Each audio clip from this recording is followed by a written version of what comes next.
Doctor Baba Saheb Ambedkar open university.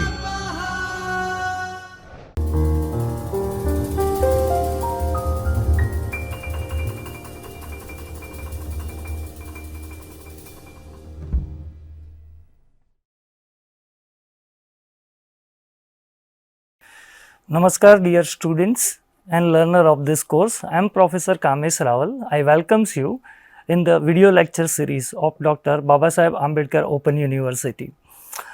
We were discussing a subject called Fundamentals of Computer and Information Technology. Right? We have already discussed all the chapters which is there in block number 1. Now today onwards we will just start discussing a block number 2.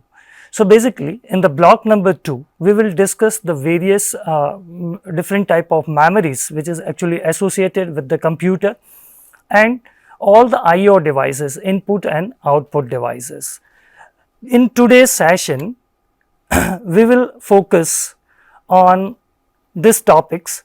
The first we will just start with a different type of memory hierarchy, right. Actually when we are talking about a computer, so in that case in the computer system we are using a different type of memories, right. Every memory has its own merit and demerit, advantages and disadvantages. After discussing how many different type of memories are there which we are using for our computer system, then we will discuss different categories of the memory, right.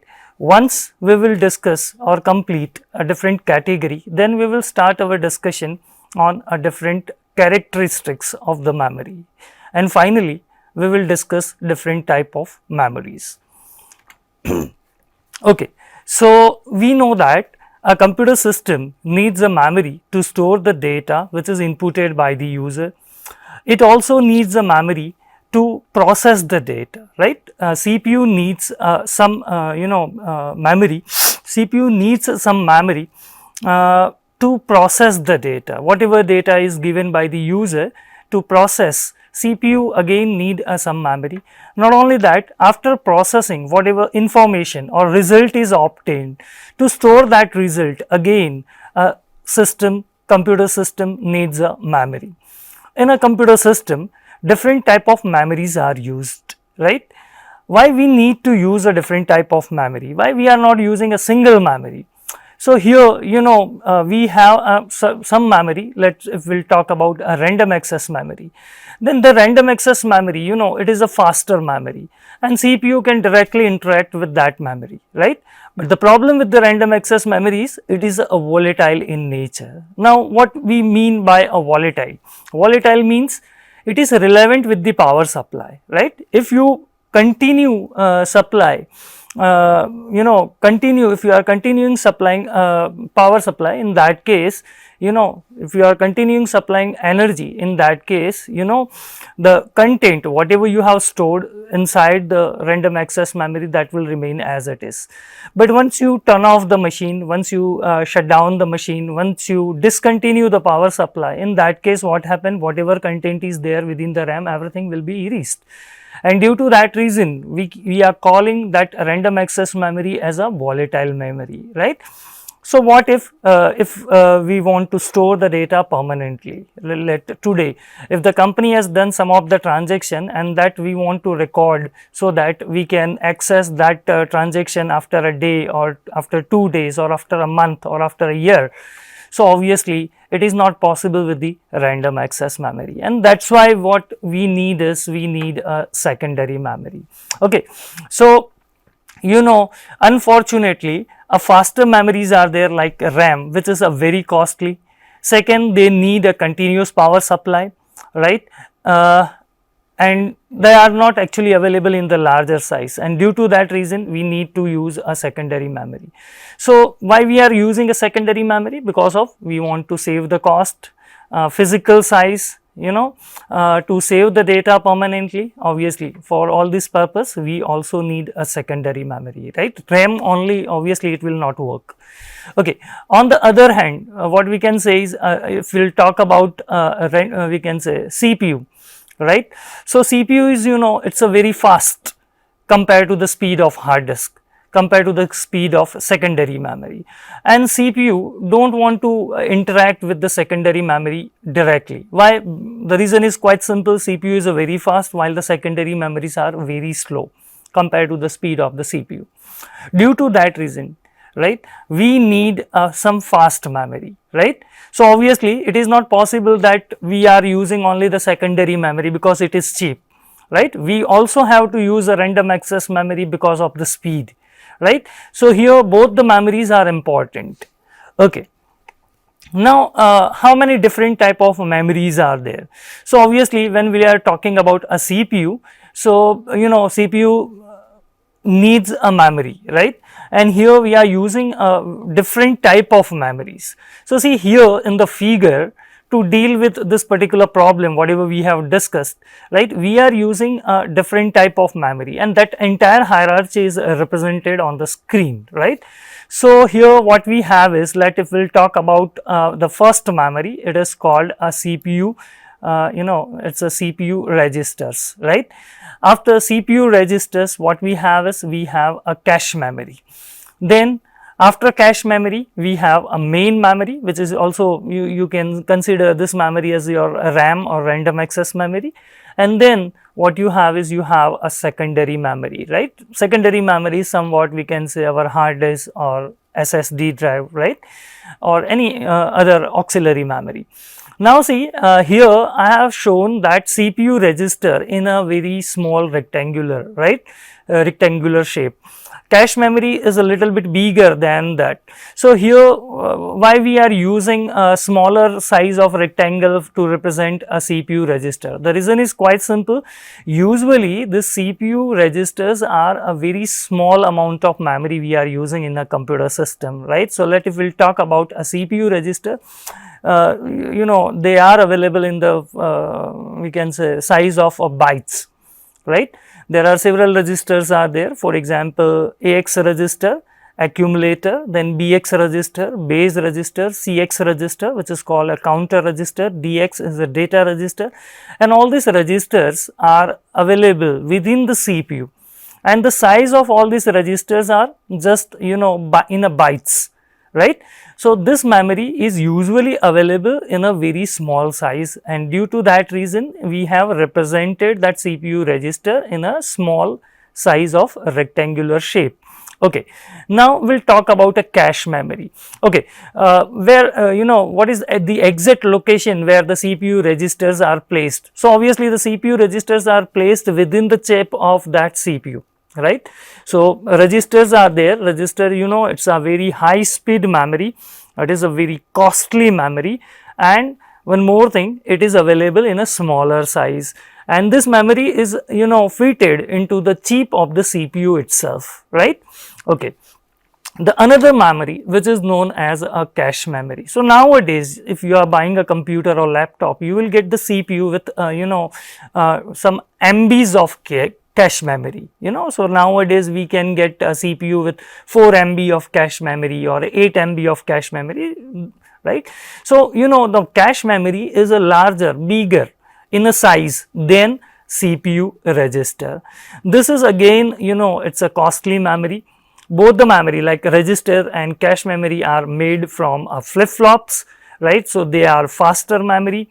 Registers are available in size of bytes. This cache memory is available in the size of MBs, right.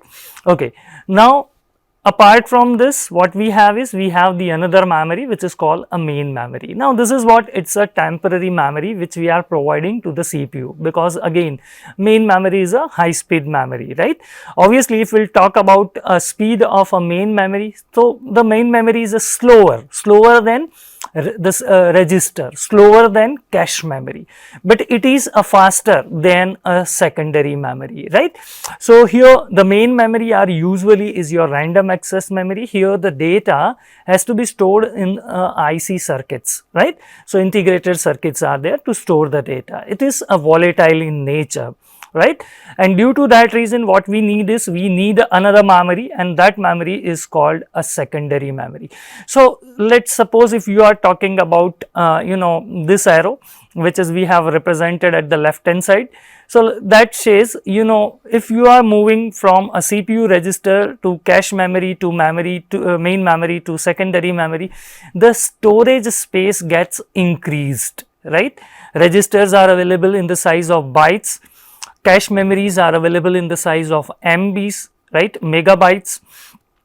RAMs are available in the form of GBs, right, like 2 GB, 4 GB, 8 GB RAMs are possible. Okay, and if we'll talk about hard disk, so we can get the hard disk with a very larger size, right. Nowadays, you know, 1 TB of hard disk is available. Now suppose if you are moving from a secondary memory to main memory to cache memory to CPU registers, you know, secondary memory are slower, right, main memories are faster than the secondary memory, cache memory is again faster than main memory, and CPU register are the fastest memory, right. Similarly, you know, if you are moving towards a secondary memory to CPU register, the cost will be increased, right, the size will be increased. Fine. So this is what the hierarchy. In the CPU, what we have is, in the CPU we have a two type of memory, one is called register and second is a cache memory. After that, what we have is, we have a main memory, it is called your random access memory, and then to store the data permanently, right, we are using a secondary memory. Fine. So how can we categorize our memory? So, you know, we can divide this memories into a three main category. One is called internal processor memory, right. So those memory which are resided in the chip of CPU, that is called internal processor memory, right. So which memories are there which we are considering as an internal processor memory? Obviously our CPU register and cache memory. Then what we have is, we have the second type of memory which provides a temporary storage, right. When user is entering the data, that data, intermediate result when the CPU is doing a processing work, that intermediate results and final results which we are considering as a information. All this information, that data, information and intermediate results are stored in the main memory, right. But you know, the problem with the main memory is, it is a volatile in nature, right. So to store the data permanently, what we are doing is, we are using another memory which is called a secondary memory. Okay. Now we'll see what actually the internal processor memory. So, you know, usually the internal processor memory, so here we are talking about a CPU register and cache memory. So they are available in a smaller size, they are high speed memory, right. CPU register and cache memory are internal processor memory, they are present in the chip of CPU, right. So they are available physically, they are placed on the chip of the CPU. Both the memories are made from the flip flop, they offer high speed, but it is available in a smaller size, right. So we cannot expect that the registers are available in the form of GBs, right. Okay, it is placed between the CPU and main memory to solve the speed mismatch problem between the CPU and random access memory. Okay. Now we will see what actually the main memory. So you know, the main memory is a larger in a size compared to the size of register and cache memory. So let, if we are comparing the size of the main memory, the main memory is available in a bigger size than a register and cache memory, but again it is a smaller in size compared to the secondary memory, right. So highest size is providing by a secondary memory. Okay, then it is a faster than the secondary memory, right. The secondary memory, you know, hard disk or SSDs are much more slower compared to the speed of a random access memory or main memory. But if we will talk about, if we are comparing the speed of a main memory with the CPU register or cache memory, obviously then the main memory has a lower speed, right. So you know, the main memory has a lower speed compared to a register and cache memory, and main memory is a faster compared to the speed of hard disk or secondary memory. Okay, CPU of the system can you know, cannot directly with the hard disk, right, or secondary memory, but CPU can directly interact with the random access memory, right. So whatever data is there, whatever data or information we have stored inside the random access memory, CPU can easily read that data, and if it is needed, CPU can change or write that data into the random access memory. The third memory is known as a secondary memory. So secondary memory is also known as a auxiliary memory, right. It is available in a larger size, right. So as we have discussed, the hard disks are available, or SSDs are available in 1 terabyte of space, 1 TB of space. Fine. These memories are usually cheaper compared to other memories, right. So registers are costliest memory. Then cache memory are a little bit costlier, right. Main memory is a costly memory, and this secondary memory, they are much more cheaper compared to all the memories. Okay, these memories are cheaper compared to the other memories. It is normally store the program and instructions and data files. So whatever files you are creating, right, if you are creating your biodata, your CV, your resume, and if you are saving that file, then obviously it will be saved on the hard disk, right. Whenever we are installing any of the software program, right, if you are installing a Microsoft Word, Excel, PowerPoint, MS Office, or if you are storing, we can say, or installing any other software like Code Blocks or Turbo C. So those files are actually being stored on the secondary memory, right. So secondary memory is actually storing our programs and instructions. Okay, because of the CPU, the speed of the secondary memory is too low, and CPU never interact with the secondary memory directly, right. So what we have done is, here what you have is a secondary memory, here what you have is a CPU is a very faster, secondary memory is a very slow. So to solve the speed mismatch problem, what we have done is, we have placed a intermediate memory, and that is our primary memory. So what happen if you want to start any program?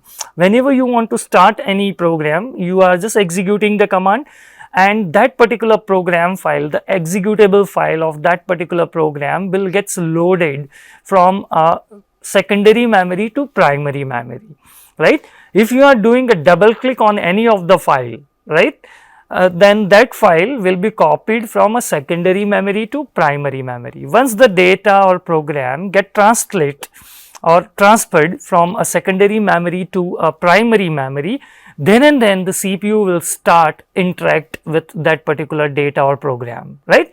But CPU never interact with the secondary memory directly, right. Okay. Now we will see the characteristic of the memory. Let's suppose if you are going into the market to buy any memory, then how can you judge this particular memory is good? Okay.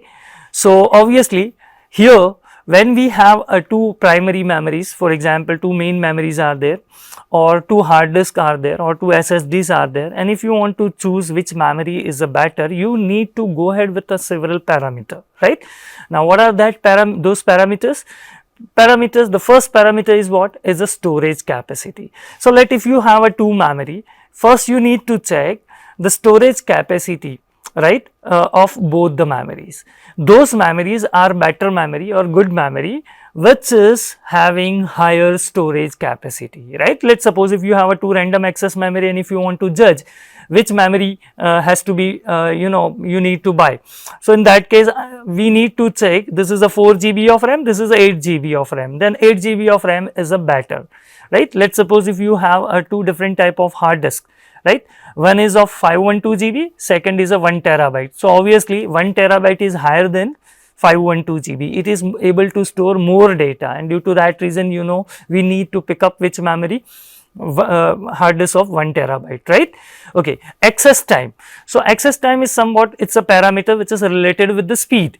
Those memories are slower whose access time is higher, right. So let's suppose if there are two memories are there, one is having a access time more, second memory has a less access time. So in that case, the second memory is a faster memory, and we need to choose a second memory, right.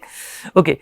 Permanent storage. the RAM is good memory, it's a faster memory. CPU can directly interact with the random access memory. I am talking about RAM or main memory, right?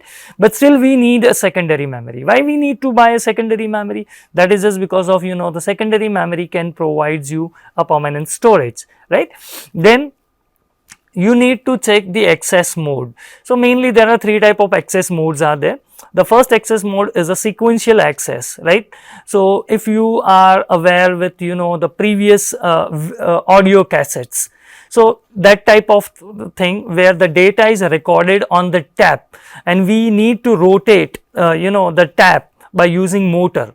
So that type of memory is a slower memory. It is called a sequential memory. The second memory is a random access memory. So your main memory, right, your random access memory, here the data will be stored in the form of integrated circuits, and from any location you can read or write the data, and due to that reason the RAM or random access memory is a faster memory.